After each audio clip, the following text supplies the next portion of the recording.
Nabi sallallahu alaihi wasallam sudah menetapkan kullu bani Adam yuktabu fihi minaz zina. Setiap anak Adam pasti dicatat bagian daripada zina.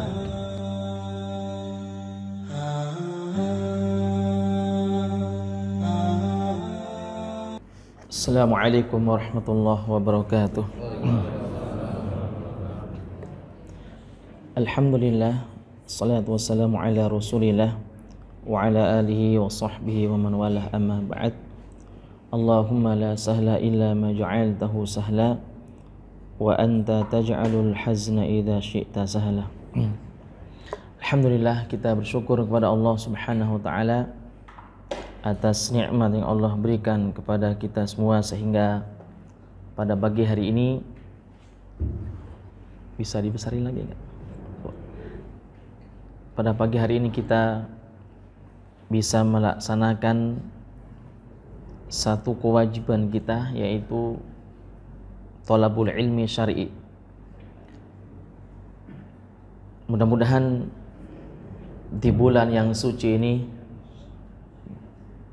kita berada di bulan Zulhijjah, yaitu bulan suci, kita semakin mendekatkan diri kita kepada Allah Subhanahu wa taala, karena satu hadis yang disampaikan oleh Nabi sallallahu alaihi wasallam, hadis yang diriwayatkan oleh Al-Imam At-Tirmidzi di dalam kitab Sunan At-Tirmidzi, hadis nomor 757. Ini sebagai busyra buat kita semua sebelum kita melanjutkan kajian kitab ini. Satu hadis dari Nabi sallallahu alaihi wasallam. Haddatsana Hannad, Imam At-Tirmidzi berkata, telah menceritakan kepada kami Hannad. Qala, dia berkata, haddatsana Abu Muawiyah, telah menceritakan kepada kami Muawiyah, anil A'mash, dari Al-A'mash, an Muslim, dari Muslim, huwal Batin, wa huwa ibnu Abi Imran, dan nama lain adalah ibnu Abi Imran, an Sa'id bin Jubair, dari seorang tabi'in yang bernama Sa'id bin Jubair, dari sahabat Ibnu Abbas radhiyallahu anhu, qala Rasulullah sallallahu alaihi wasallam, Rasul bersabda, ma min ayyamin al-'amalu as-salihu fihinna habba ila Allah min hadhil ayyamil 'ashr. Tidak ada hari yang mana amalan soleh seorang hamba di hari-hari itu ahabbu ila Allah, lebih dicintai oleh Allah Subhanahu wa taala, min hadhil ayyamil 'ashr, itu ketika dia beribadah di 10 hari pertama di bulan Zulhijjah. Faqalu, maka para sahabat bertanya kepada Nabi SAW, ya Rasulullah, wa Rasulullah, walal jihadu fi sabilillah, walaupun seseorang itu pergi berjihad, wahai Rasulullah, apakah tetap tidak bisa mengalahkan pahala orang yang fokus beribadah di 10 hari pertama di bulan Zulhijjah? Maka Nabi SAW bersabda, walal jihadu fi sabilillah, ya, walaupun seorang muslim itu pergi berjihad di jalan Allah, maka tetap tidak akan bisa mengalahkan pahala orang yang fokus beribadah di 10 hari pertama di bulan Zulhijjah. Illa, kecuali rajulun kharaja bi nafsihi wa malihi falam yarji' min dzalika bi syai'in, kecuali seseorang yang keluar untuk pergi berjihad membawa jiwa dan hartanya, falam yarji', lalu dia tidak pulang kembali selama-lamanya, dia tidak kembali selama-lamanya. Ya, maknanya apa? Ketika seorang muslim pergi berjihad membawa jiwa dan hartanya, ya, kemudian mati syahid, dia tidak kembali selama-lamanya ke rumahnya, kecuali itu. Tapi selama dia pergi berjihad membawa jiwa, membawa harta kekayaan dia miliki, ya, dia pergi berjihad dengan jiwa dan hartanya, kemudian dia kembali ke kampung halamannya, maksudnya tidak mati syahid, maka tetap orang itu tidak akan bisa mengalahkan pahala orang yang beribadah di 10 hari pertama di bulan Zulhijjah. Dan hari ini kita sudah berada di tanggal 6. Ya, tapi tergantung sih. Kalau teman-teman Muhammadiyah itu sekarang tanggal 7. Berarti kalau tanggal 7 berarti mereka Idul Adha di hari Rabu. Ya. Kalau kita tanggal 6 berarti Idul Adhanya di hari Kamis. Naam, kita akan lanjut pembahasan berkaitan dengan bagaimana kita al-baqiyah, ya, menangis karena takut kepada Allah Jalla Jalaluh.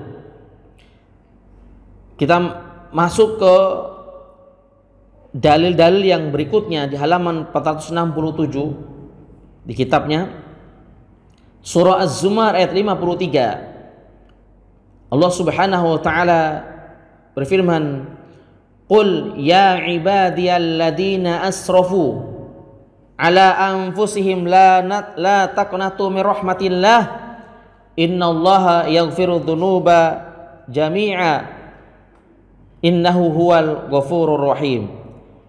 Di dalam Al-Qur'anul Karim surah Az-Zumar surah ke-39 di ayat ke-53 Allah Subhanahu wa taala berfirman, "Qul, katakanlah wahai Muhammad, ya ibadi, wahai hamba-hambaku, alladzina asrafu ala anfusihim, hamba-hambaku yang melampaui batas, hamba-hambaku yang menzolimi diri mereka, hamba-hambaku yang selalu berbuat dosa," kata Allah. Kita semua yang ada di sini Bapak sekalian termasuk orang yang dikategorikan oleh Allah di dalam ayat ini, orang-orang yang melampaui batas. Jangan katakan bahwa kita tidak punya dosa, jangan katakan bahwa kita ini terlepas dari dosa dan maksiat. Tidak, justru kita adalah manusia-manusia yang pendosa. Ya, kitalah manusia-manusia yang banyak melakukan dosa dan maksiat kepada Allah Tabaraka Ta'ala. Maka Allah Subhanahu wa taala memanggil dengan panggilan kasih sayang di sini. Itulah maha rahmatnya Allah.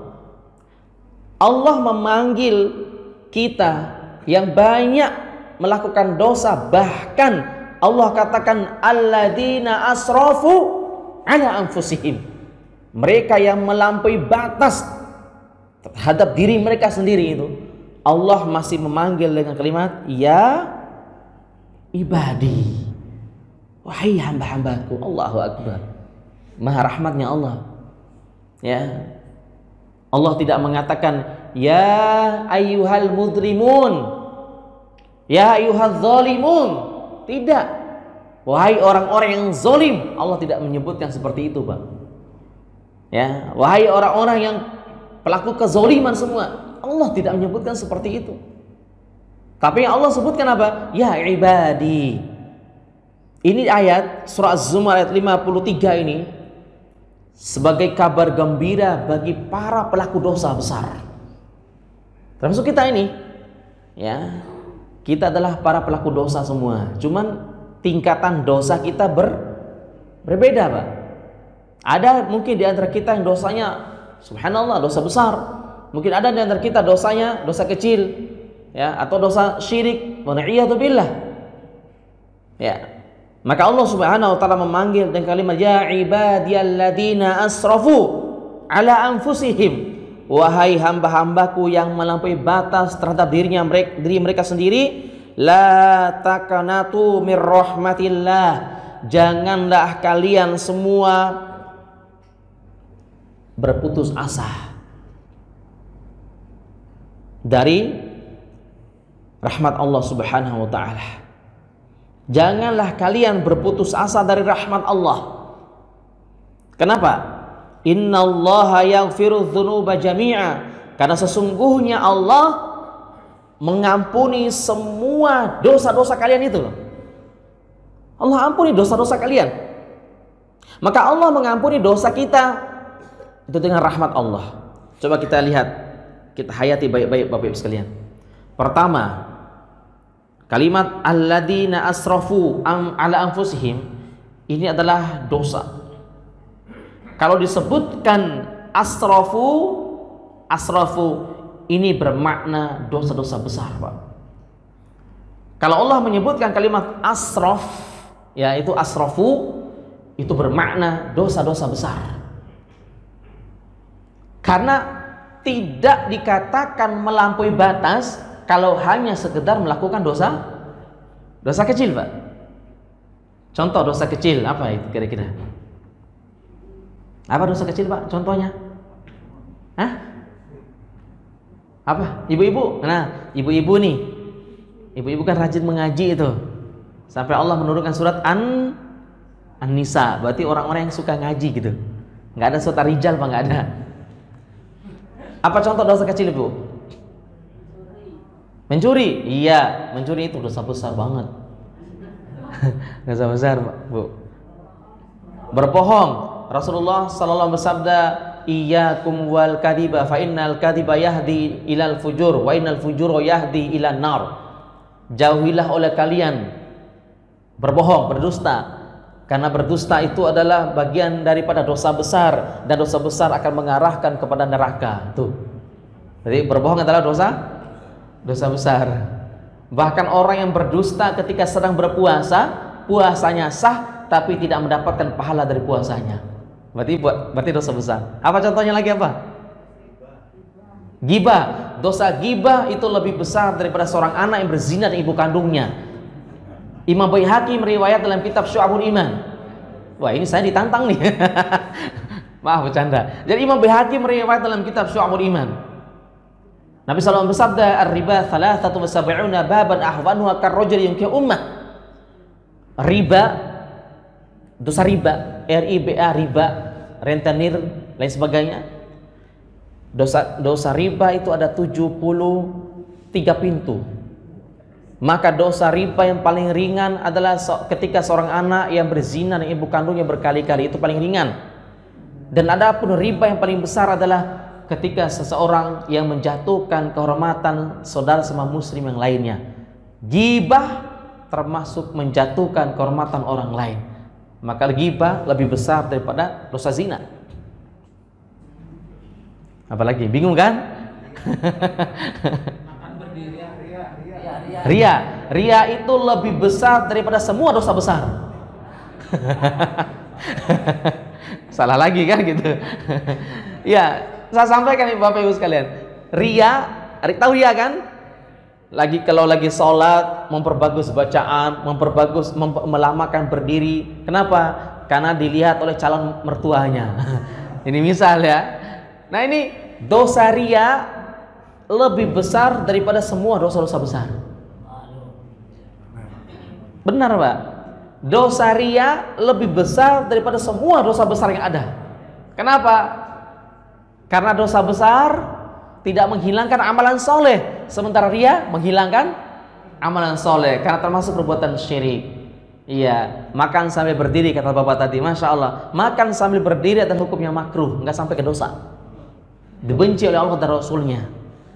Ya, jadi dosa kecil, Nabi Sallallahu Alaihi Wasallam sudah menetapkan kullu bani Adam yuktabu fihi minaz zina. Setiap anak Adam pasti dicatat bagian daripada zina. Memandang dosanya, mata dosanya memandang aww yang cantik datang ke Plaza Pondok Gede, datang ke Matahari yang yang pakaian rok mini itu, Masya Allah, kita memandang, wah cantiknya gitu kan, nggak membuang pandangan kita. Ini dosa, Pak, tapi dosa kecil ya. Dengan alasan, Ustadz, itu kan pandangan pertama nggak kedap-kedip gitu kan. Ini dosa kecil, Pak, dosa kecil ya. Menyentuh tangan, dosanya menyentuh kaki, dosanya melangkah. Bahkan sesuatu yang terbesit dalam pikiran, dalam hati kita, memikirkan hal-hal yang negatif, itu dosa kecil semua itu. Dan semua kita yang ada di Masjid Al-Muttaqin ini pasti melakukan dosa kecil. Saya, kiai, semuanya pasti melakukan dosa kecil di hari itu juga. Nggak mungkin kita bisa menghindari dosa kecil ini, Pak. Nggak mungkin. Makanya Nabi Sallallahu Alaihi Wasallam menyebutkan kullu bani Adam yuktabu fihi minaz zina. Seluruh anak Adam dicatat bagian daripada perbuatan zina di hari itu juga. Kita lihat nanti, kita keluar dari masjid, pulang ke rumah, lihat AWB, dosa lagi kan gitu. Dosa kecil. Tapi dosa kecil itu akan terhapus ketika kita mengambil air wudhu, Pak. Terhapus semua itu, Masya Allah. Na'am, barakallahu fikum. Bapak Ibu sekalian yang dirahmati Allah Subhanahu wa taala. Kita kembali ke tadi, kalimat asrafu di dalam surah Az-Zumar tadi bermakna apa? Dosa? Dosa besar. Dosa besar, Pak. Mulai dari dosa syirik. Dosa syirik itu dosa di bagian nomor 1. Nomor pertama. Sampai 73 dosa. Dosa besar. Imam Az-Zahabi menukil menyebutkan dalam kitabnya Al-Kabair. Adapun dosa yang ke-73, dosa besar adalah sabbus sahabah, yaitu ketika seseorang mencela para sahabat Nabi. Ya. Ketika seorang muslim mencaci maki para sahabat Nabi, sebagaimana dilakukan oleh orang-orang siapa? Syiah, la'natullah alaihim, Syiah Rafidah, yang suka mencela Ummul Mukminin Aisyah, yang suka mencela sahabat yang mulia Abu Bakar As-Siddiq, sahabat yang mulia Umar bin Khattab radhiyallahu anhu. Mereka suka mencela para sahabat-sahabat Nabi, bahkan mereka mengatakan seluruh para sahabat Nabi kecuali beberapa orang saja itu mereka adalah kafir semua. Termasuk ibunda Aisyah adalah wanita pezina kata mereka. Ya. Ini dosa besar. Nah, Allah memanggil pelaku-pelaku dosa besar. Di sini apa kata Allah? La taqnatu min rahmatillah. Janganlah kalian semua berputus asa dari rahmat Allah. Luar biasa. Pernah kita jelaskan dulu, Bapak Ibu sekalian. Allah Subhanahu wa taala, para ulama, yaitu al-Imam, yaitu Syekh Abdul Razak rahimahullahu taala, hafizahullah taala mengatakan, rahmat ada dua. Ini rahmat Allah. Ada dua. Ini penting kita sampaikan. Jadi rahmat Allah itu ada dua. Sebagaimana dijelaskan oleh beliau ini dalam kitab Fiqh al-Asma wa Sifat. Ini. Sebelumnya saya sampaikan satu hadis Nabi sallallahu alaihi wasallam. Ya, kita lihat yang saya garis itu. Nabi sallallahu alaihi wasallam bersabda, innallaha mi'ata rahmatin. Ya. Innallaha mi'ata rahmatin. Sesungguhnya Allah Subhanahu wa taala memiliki 100 rahmat. Anzala minha rahmatan wahidatan. Allah menurunkan dari 100 rahmat itu kepada hamba-hamba di dunia 1 rahmat saja. 1 rahmat. Allah memiliki 100 rahmat, dan Allah menurunkan ke penduduk langit dan bumi hanya satu rahmat saja. Coba Bapak Ibu sekalian kita lihat di sini. Saya bundarin. Anzala. Anzala ini artinya apa? Nazala. Asal katanya nazala artinya turun. Kalau anzala artinya menurunkan. Berarti menurunkan itu dari mana? Dari mana ke mana? Dari atas ke bawah. Berarti Allah itu ada di atas. Jangan sampai kita berkeyakinan Allah berada di mana-mana. Ya, kadang lucu orang-orang berpemahaman seperti itu. Allah berada di mana-mana, tapi berdoanya hadap ke atas. Kan lucu itu. Seharusnya kalau mau berdoa, doanya kayak gini-gini nih. Kenapa? Karena Allah ada di mana-mana, kan gitu. Tapi mengangkat tangannya pun hadap ke atas. Ya. Makanya para ulama salafus saleh ya pendapat bahwasanya sesuai dengan ayat dalam Al-Qur'an Karim 7 ayat, Ar-Rahmanu 'alal 'arsy istawa. Allah bersemayam di atas arsy. Naam. Kata Nabi sallallahu alaihi wasallam, sesungguhnya Allah memiliki 100 rahmat, dan Allah menurunkan kepada hambanya adalah 1 rahmat, bainal jinni wal insi. Rahmat itu diberikan kepada jin dan kepada manusia. Ya, jin juga dapat 1 rahmat, manusia juga dapat, wal bahaim, serta binatang ternak. Binatang ternak pun dapat satu rahmat Allah Subhanahu wa taala. Supaya tidak salah paham, maksudnya 1 rahmat di sini Bukan Allah berikan kepada jin satu rahmat, manusia satu rahmat, manusia satu rahmat, bukan. Tapi satu rahmat dari Allah yang Allah turunkan kepada kita. Nah, dengan satu rahmat itulah kita merebut tuh. Kita cari satu rahmat Allah Subhanahu wa taala itu. Satu rahmat dibagi-bagi. Itu maksudnya, Pak. Luar biasa. Kemudian kata Nabi SAW, fabiha yata'atafun, dengan satu rahmat itu mereka saling berlemah lembut di antara mereka. Wabiha yatarohamun, dengan satu rahmat mereka saling merahmati, saling memberikan kasih sayang di antara mereka. Wabiha tu'ataful wahsyu 'ala waladiha, dengan satu rahmat juga itu ada seekor ayam, anak ayam, ya maaf, induknya ya induk ayam kah, induk binatang, intinya induknya memberikan kasih sayang kepada ala waladiha, kepada anak-anak keturunannya. Masya Allah. Coba kita lihat seekor ayam yang nggak punya otak. Ketika kita mengambil anak yang baru netas itu, mereka akan mengejar siapapun yang mengganggu anak-anaknya itu. Itu rahmat Allah Subhanahu wa taala, luar biasa, Pak. Ya. Kemudian kita lihat lagi di sini. Wa akharallahu tis'an wa tis'ina rahmatan, dan Allah mengakhirkan 99 rahmat itu, yarhamu biha ibadahu yaumal qiyamah. Dengan 99 rahmat itu Allah memberikan nanti kepada kaum mukminin di surga. Masya Allah, 99 rahmat. Coba Pak Ibu sekalian, satu rahmat saja bagaimana kita merasakan, Bapak Ibu sekalian, nikmat yang luar biasa. Dengan satu rahmat Allah kita dikasih kesehatan oleh Allah, satu rahmat Allah. Kita dikasih rezeki dengan satu rahmat tadi. Bagaimana seandainya Allah memberikan 99 rahmat? Enggak terbayangkan dalam pikiran kita. Luar biasa. Maka sering-seringlah memuji Allah Tabaraka Ta'ala dengan satu rahmat yang Allah berikan kepada kita semua. Maka tidak pantas bagi kita, karena Allah Maha baik, kita menyakiti, kita menzolimi, kita berbuat syirik kepada Allah Jalla Jalaluhu yang telah memberikan satu rahmat kepada kita semua gratis tanpa Allah meminta untuk dibayarkan itu semua. Kemudian kita lihat di sini, ya,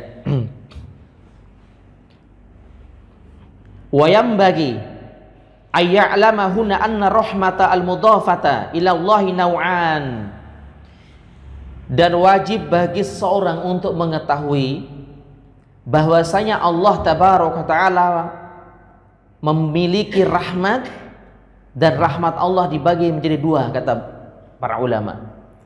Jadi rahmat Allah itu ada dua. Ini yang harus kita pahami baik-baik.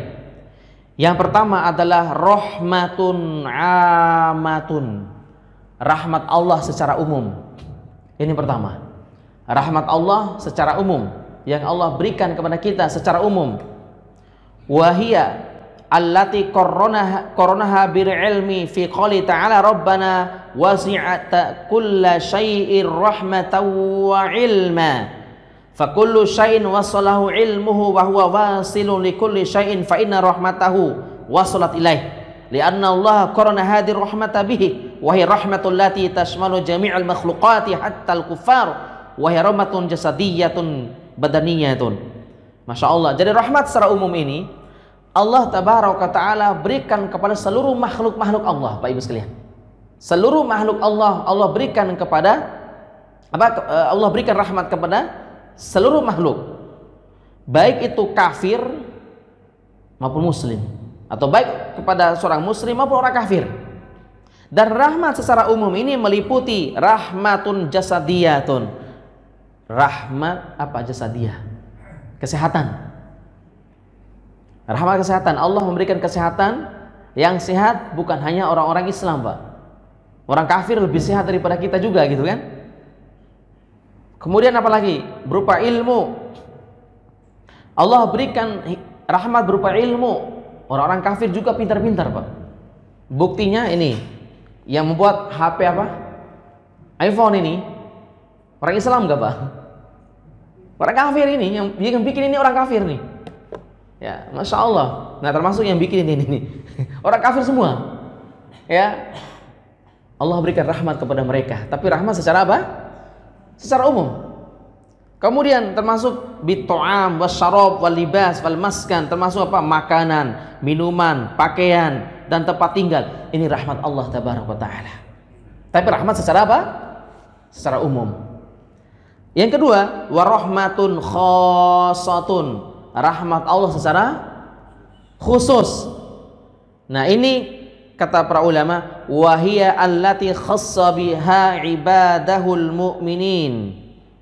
Ya, kata para ulama, wahiya allati khassa biha ibadahul mu'minin. Rahmat secara khusus ini Allah berikan khusus kepada hamba-hamba dari kalangan mukmin. Berarti Allah subhanahu wa ta'ala memberikan spesial rahmat kepada hamba-hamba yang beriman kepadanya. Apa rahmat tersebut ini? Rahmatun imaniyatun diniyatun dunyawiyatun ukhrawiyatun bitaufiqi bita'ati, yaitu rahmat keimanan, rahmat dipahamkan agama, rahmat dipahamkan ilmu akhirat. Kemudian bitaufiqi, Allah memberikan hidayah taufik, bitta'ah, untuk melakukan ketaatan kepada Allah, dimudahkan untuk melakukan seluruh ketaatan kepada Allah. Berarti itu rahmat secara khusus dari Allah Subhanahu wa taala.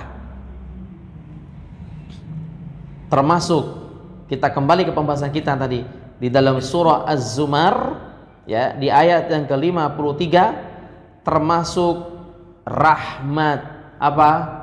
Yaghfiru dzunuba jami'ah, termasuk rahmat Allah memberikan ampunan dan Allah mengampuni semua dosa-dosa hamba, semua dosa-dosa umat Islam Allah mengampuninya. Ini adalah rahmat luar biasa, ya, wajib kita syukuri. Naam, barakallahu fikum Bapak Ibu sekalian rahmati Allah Subhanahu wa taala. Ketika Allah menyebutkan innallaha yaghfiru dzunuba jami'a, lalu Allah menutup ayatnya innahu huwal Ghafurur Rahim.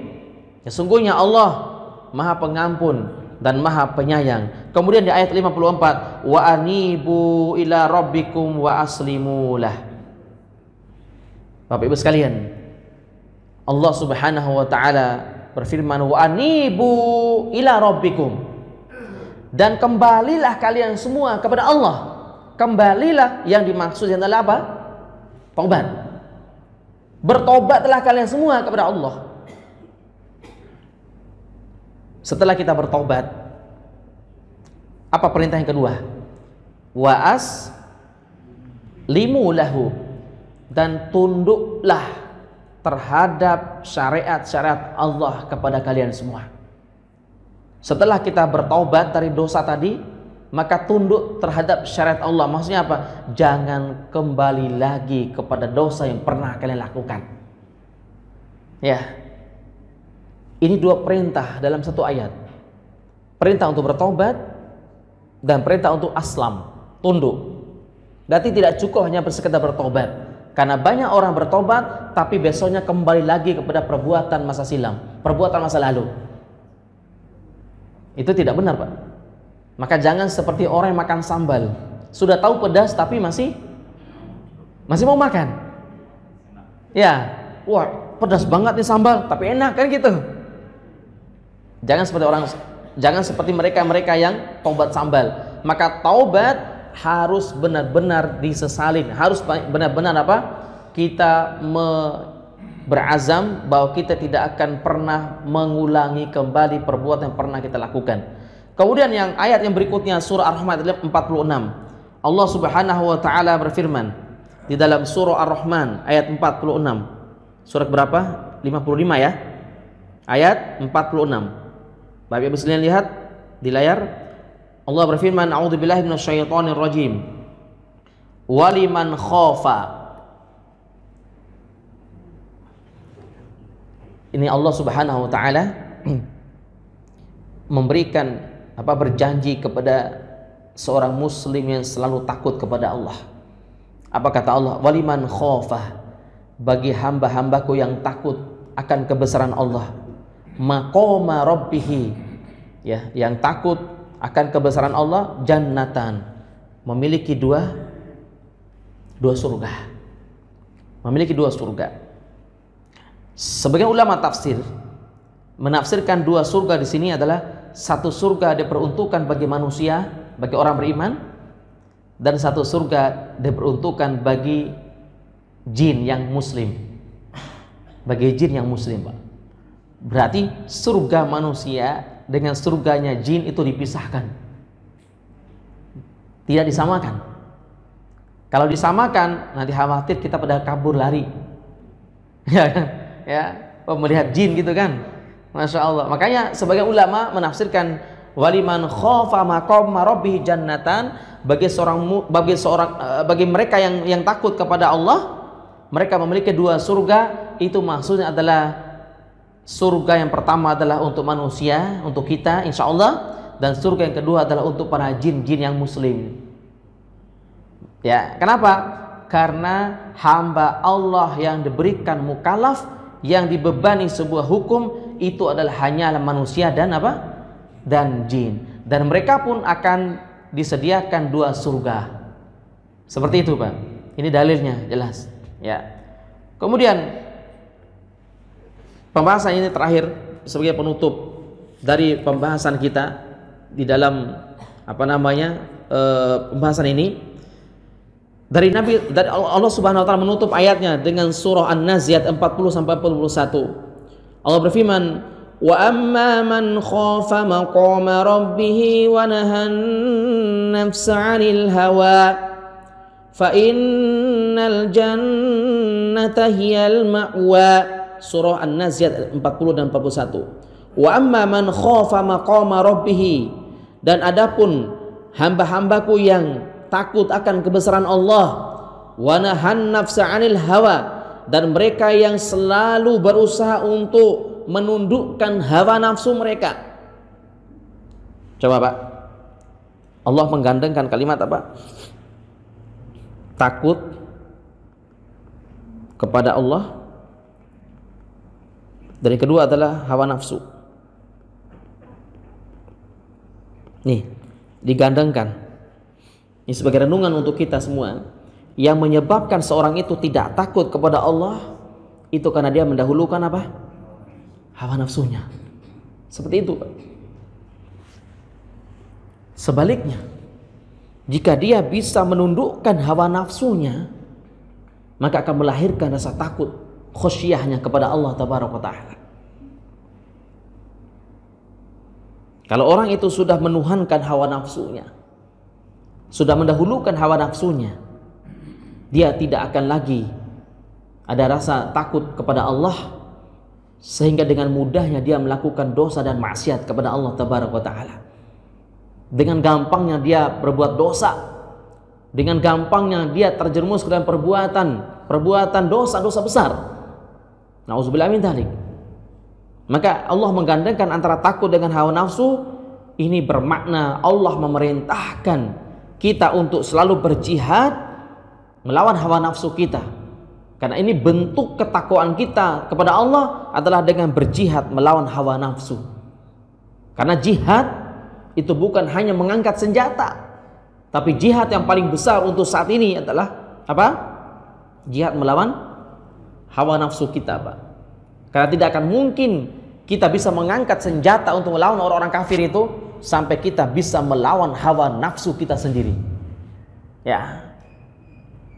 Maka ada satu hadis, walaupun hadis ini dinilai lemah oleh sebagian para ulama. Hadisnya, roja'na min jihadil asgor ilal jihadil akbar. Wakila mal jihadul akbar ya Rasulullah, jihadun nafas. Ketika para sahabat dan Rasulullah pulang dari peperangan, maka Rasulullah bersabda, roja'na min jihadil asgor ila jihadil akbar. Kita telah pulang dari melakukan jihad yang kecil menuju jihad yang besar. Maka para sahabat bertanya, mal jihadul akbar ya Rasulullah, apa itu jihad yang besar ya Rasulullah? Maka Rasulullah bersabda, jihadun nafsi, yaitu jihad melawan hawa nafsu. Masya Allah. Tapi maknanya benar, Pak. Mana yang benar? Bahwa untuk saat ini, apalagi di Indonesia, jihad yang paling besar adalah jihad melawan hawa nafsu kita. Bagaimana kita jihad melawan hawa nafsu dari ngantuk, sehingga kita mudah melangkahkan kaki ke tempat ini untuk menuntut ilmu. Bagaimana jihad melawan hawa nafsu kita dari ngantuk jam 3, seharusnya itu enak buat tidur, tapi kita dituntut untuk bangun bermunajat kepada Allah di sepertiga malam terakhir. Kita berjihad melawan hawa nafsu kita itu semua, Bapak Ibu sekalian. Termasuk apa? Bagaimana kita jihad melawan hawa nafsu kita dari rasa pelit. Rasa pelit, ya. Seharusnya apa? Kita punya uang 3.500.000 atau 3.700.000 atau 4 juta lah. Tapi Allah menuntut kita untuk apa? Mengeluarkan uang itu untuk sebagai patungan apa? Ibadah kurban. Kita berjihad melawan hawa nafsu kita itu. Ya, Masya Allah itu. Kalau kita nggak melawan hawa nafsu, dah nggak usah deh. Lumayan berat ini, 4 juta kok. Berat ini. Bagaimana kalau 4 juta ini kamu beli tiket, gitu kan? Kita beli tiket buat jalan-jalan ke sana kemari. Bisa 2 tiket misalnya. Nah ini tipu daya iblis masuk ke dalam nafsu kita ini. Ini itu semua harus kita jihad, Pak. Masya Allah. Ya. Nah, orang yang takut lalu menundukkan hawa nafsunya seperti itu, maka kata Allah, fa innal jannata hiyal ma'wa. Maka surga yang paling tinggilah tempat mereka kembali. Allahu Akbar. Mudah-mudahan jamaah al-muttaqin termasuk orang-orang yang bertakwa sesuai dengan nama masjidnya, dan termasuk orang-orang yang selalu bisa menundukkan hawa nafsu kita semua insyaallah. Kita tutup dengan doa kafatul majlis. Subhanakallahumma bihamdik, asyhadu an la ilaha illa anta, astaghfiruka wa atubu ilaik. Assalamualaikum warahmatullahi wabarakatuh.